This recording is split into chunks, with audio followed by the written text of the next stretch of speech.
क्या आपको पता है कि भगवान शिव का घर भगवान विष्णु ने ले लिया था? पौराणिक कथाओं के अनुसार पहले बद्रीनाथ भगवान शिव का घर हुआ करता था। फिर कैसे बद्रीनाथ भगवान विष्णु का निवास स्थान बना और केदारनाथ कैसे भगवान शिव का घर बना। चलिए आज जानते हैं बद्रीनाथ की कहानी के बारे में।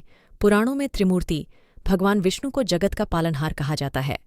त्रिमूर्ति के अन्य दो रूप ब्रह्मा और शिव को माना जाता है। ब्रह्मा जी को विश्व का सृजन करने वाला माना जाता है और भगवान शिव जी को संहारक माना गया है। भगवान विष्णु का निवास स्थान क्षीरसागर है। उनका शयन शेषनाग के ऊपर है। एक दिन भगवान विष्णु के पास नारद जी आते हैं और बोलते हैं, आपको मानवता के लिए एक अच्छी मिसाल पेश करनी चाहिए, लेकिन आप हर समय शेषनाग के ऊपर लेटे रहते हैं और माता लक्ष्मी हमेशा आपकी सेवा में लगी रहती हैं। नारद जी के ऐसे वचनों को सुनकर विष्णु जी ने अपनी शेषनाग शैया को छोड़कर तप करने के लिए पृथ्वी पर आए और एक सही स्थान की तलाश में हिमालय तक पहुंचते हैं। वहां उन्हें मिलता है बद्रीनाथ, एक अच्छा सा छोटा सा घर जैसा उन्हें चाहिए था। जैसे ही भगवान विष्णु उस घर के अंदर जाते हैं, घुसते ही उन्हें पता चल गया कि यह तो शिव का निवास स्थान है। भगवान शिव से इस घर को लेना आसान काम नहीं होगा। अगर भगवान शिव को गुस्सा आ गया तो वह कुछ भी कर सकते हैं। इस कारण नारायण ने एक युक्ति सूझी। विष्णु जी ने एक छोटे से बच्चे का रूप धारण कर लिया और घर के सामने बैठ गए। उस वक्त शिव और पार्वती बाहर कहीं टहलने गए थे।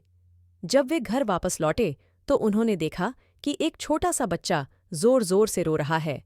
इस बच्चे पर माता पार्वती को दया आ जाती है।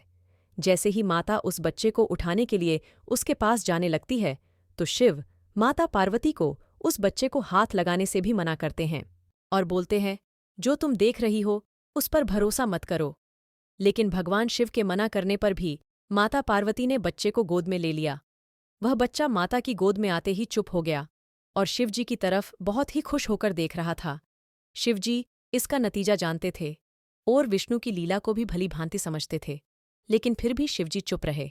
पार्वती ने बच्चे को खाना खिलाया और वहीं घर पर छोड़कर खुद शिवजी के साथ गर्म पानी से स्नान के लिए बाहर चली गई। जो भक्त बद्रीनाथ गए हुए हैं उन्हें पता होगा कि वहां पर गर्म पानी का कुंड है। उसी कुंड पर स्नान के लिए शिव पार्वती चले गए। लौट कर आए तो देखा कि घर अंदर से बंद था। शिव तो जानते ही थे कि अब खेल शुरू हो गया है, लेकिन पार्वती हैरान थीं कि आखिर दरवाज़ा किसने बंद किया। अब माता भगवान शिव से पूछती है कि अब क्या करे। भगवान शिव अब दो काम कर सकते थे।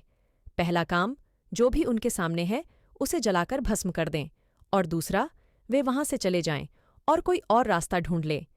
अब शिवजी बोलते हैं, कहीं और चलते हैं क्योंकि यह तो तुम्हारा प्यारा बच्चा है। इस प्रकार माता पार्वती और भगवान शिव अपने निवास स्थान बद्रीनाथ को छोड़ देते हैं और नई जगह की तलाश में पैदल ही निकल पड़ते हैं। भगवान अब अपना निवास स्थान केदारनाथ को बनाते हैं। बद्रीनाथ और केदारनाथ के बीच की दूरी सिर्फ 10 किलोमीटर की ही है। आखिर में वह केदार में बस गए। ऐसे शिवजी ने अपना खुद का घर खो दिया था। भगवान शिव अंतर्यामी है। उन्हें पहले से ही इस बात का ज्ञान था, फिर भी उन्होंने ये सब होने दिया। क्या आपको पता है, लंका भगवान शिव ने बनवाई थी माता पार्वती के कहने पर। जब एक ऋषि को यह महल पसंद आ जाता है तो भगवान शिव उसे भी दान कर देते हैं। माता पार्वती को तो गुस्सा आता है, लेकिन भगवान शिव इन नश्वर वस्तुओं से कोई मोह नहीं रखते। एक अन्य कथा सुनते हैं जो भगवान विष्णु की शिव के प्रति प्रेम को दिखाती है। ये हम सबको पता है। भगवान शिव की पूजा देवता और राक्षस, देव और असुर, श्रेष्ठ और अधम दोनों करते हैं। वह हर किसी के लिए महादेव हैं। विष्णु भी उनकी पूजा करते थे। यह विष्णु की शिव भक्ति को बताने वाली एक बहुत सुंदर कहानी है। एक बार भगवान विष्णु ने भगवान शिव जी से वादा किया कि वह शिव को 1008 कमल अर्पित करेंगे। वह कमल के फूलों की तलाश में गए और पूरी दुनिया में खोजने के बाद भी उन्हें सिर्फ 1007 कमल के फूल मिले। एक कम था। उन्होंने आकर सब कुछ शिव के सामने रख दिया। भगवान शिव ने अपनी आंखें नहीं खोली, वह सिर्फ मुस्कुराए, क्योंकि उन्हें पता था कि एक कमल कम था। फिर भगवान विष्णु ने कहा, मुझे कमल नयन कहा जाता है, जिसका अर्थ है कमल के फूलों की तरह आंखों वाला भगवान। मेरी आंखें किसी कमल की तरह सुंदर है, तो मैं अपनी एक आंख आपको अर्पित करता हूँ। और उन्होंने तुरंत अपनी दाहिनी आंख निकालकर लिंग पर रख दी। इस तरह की भेंट से प्रसन्न होकर शिवजी ने भगवान विष्णु को प्रसिद्ध सुदर्शन चक्र दिया था। ये दोनों कथाएं ही भगवान शिव और भगवान विष्णु का एक दूसरे के प्रति प्रेम को दिखाती है। ऐसी ही वीडियो को देखने के लिए हमारे चैनल को सब्सक्राइब जरूर करें और वीडियो को ज़्यादा से ज़्यादा लाइक और शेयर करें। वीडियो को देखने के लिए आपका बहुत बहुत धन्यवाद।